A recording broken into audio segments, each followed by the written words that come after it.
In the book called Understanding Public Policy, Paul Cairney argues that we can best understand policymaking by using theories and concepts that do not apply only to one political system or country like the United States or United Kingdom. After reading the book, you should be familiar with this list of concepts and arguments that apply to most studies of policymaking. 1. Bounded rationality and punctuated equilibrium theory. Policymakers can only pay attention to a small number of the issues for which they are responsible. So, they ignore most and promote a few to the top of their agenda. For every issue to which elected policymakers and senior civil servants pay attention, they must ignore, say, 99 others. The tendency to focus on that one issue, associated with major policy instability and change, draws our attention away from the 99 issues in which we might expect relative stability and continuity. 2. Bounded rationality and incrementalism. The cognitive ability of policymakers, and their ability to gather information, is limited, and so they tend to rely on trial-and-error strategies when developing policy. Policymakers rarely pursue radical policy change. Rather, they attempt to build on past policies because considerable effort has been invested in seeking an agreed position among a wide range of interests. Top-down policymaking is often politically expensive and a drain on the resources of time-constrained policymakers. Consequently, it does not or cannot represent the normal policymaking style in most political systems. 3. Policy succession. The size of the state is such that any new policy is likely to be a revision of an old one following a degree of policy failure.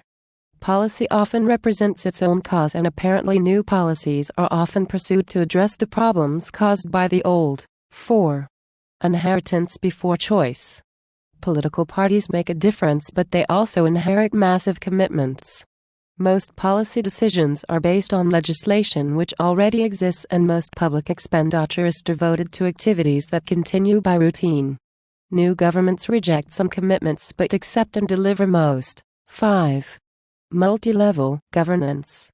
There's no single, central decision-maker or decision-making organization. Instead, there are multiple centers of authority, and strong central government is increasingly replaced by bargaining government in the type of mutual adjustments associated with incrementalism. 6. Historical institutionalism and path dependence. Events and decisions made in the past contributed to the formation of institutions that influence current practices. Institutions, and the practices they encourage, may remain stable for long periods of time. When commitment to a policy has been established and resources devoted to it, over time it produces increasing returns. 7. Street-level bureaucracy. Although legislation is made at the top, it is influenced heavily by the street-level bureaucrats who deliver it. Since they are subject to an immense range of often unclear requirements laid down by regulations at the top, they are powerless to implement them all successfully. Instead, they establish routines to satisfy a proportion of central government objectives while preserving a sense of professional autonomy necessary to maintain morale. So, radical policy change at the top may translate into routine decision-making at the bottom. 8. The advocacy coalition framework. Most policy change is minor, not radical. The most frequent policy changes follow attempts by coalitions of actors to adapt to their policy environments and engage in policy learning. Such policy learning takes place through the lens of deeply held policy beliefs, which effectively place limits on the consideration of new policies. Major changes are less frequent and follow shocks to subsystems, prompted by, for example, the election of a new government or major socio-economic change, which affect the status of competing coalitions within subsystems. 9. The role of ideas. Ideas can undermine policy change if paradigms or monopolies of understanding inhibit new ways of thinking and exclude certain actors, or institutional rules and norms appear to constrain behavior. Or, ideas can promote change, as viruses that infect systems or policy solutions used to solve problems. Change is most notable during policy failures, punctuations or shocks which produce major transformations in the way that policymakers think and act. but this is a relatively rare occurrence compared to the more routine process in which actors reinterpret rules and follow them selectively. 10. Multiple streams analysis. Radical policy change may happen only when a window of opportunity opens and three independent streams come together: problems, policies, and politics. In most cases, policy does not change radically if a policy problem does not receive enough attention, an adequate idea or solution is not available, and/or policymakers are not receptive to the idea. 11. The logic of subgovernments and consultation. Regular changes of government do not cause wholesale shifts in policy because most decisions are beyond the reach of elected policymakers. The sheer size of government necessitates breaking policy down into more manageable issues involving a smaller number of knowledgeable participants.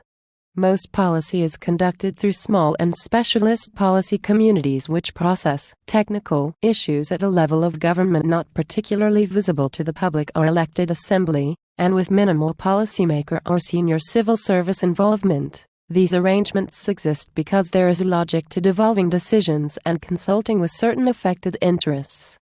Elected policymakers rely on their officials for information and advice. For specialist issues, those officials rely on specialist organizations. Organizations trade that information/advice and other resources such as the ability to implement or deliver a large group membership for access to and influence within government. In other words, we live in a post-Machiavellian era in which politics is not centralized to the extent that it excludes most actors. There's no single, authoritative decision maker. The policy process is marked by a diffusion of power from the center towards other levels of government and, in many cases, quasi and non-governmental actors. The lines are blurry between power exercised by executives, based on their formal roles and responsibilities, and influence pursued by other actors, based on their resources and experience of the process. Access to policymakers is not controlled by a small elite. The group government world is not small, clubby, and insulated. Rather, there are multiple channels of access to policymaking, and policy participants have access to a range of policymaking venues. At the same time, the policy world is clearly specialized. The logic of government is to divide the policy process into a large number of smaller units and to devolve policymaking responsibility from the top towards subsystems and, in many cases, local or policy-specific arrangements at the bottom. Consequently, the logical step for pressure participants is to specialize in a small number of policy areas and to participate within a small number of subsystems or policy networks. Policymakers devolve responsibility to officials who, in turn, seek information and advice from pressure participants. The currency of government may be power, in which people marshal their resources to represent groups and influence policy delivery, but it is also information and expertise which can be used to build reputations and trust. Of course, this is a lot to take in and no one expects you to know what all this means straight away. The political science and policy studies worlds are, like most others, full of jargon and concepts that take time to learn. The book helps you learn those concepts. If you're at it and are still confused, then you could either demand your money back or, better still, bother the author until he explains himself better. You can email him at paul.cairney@abdn.ac.uk.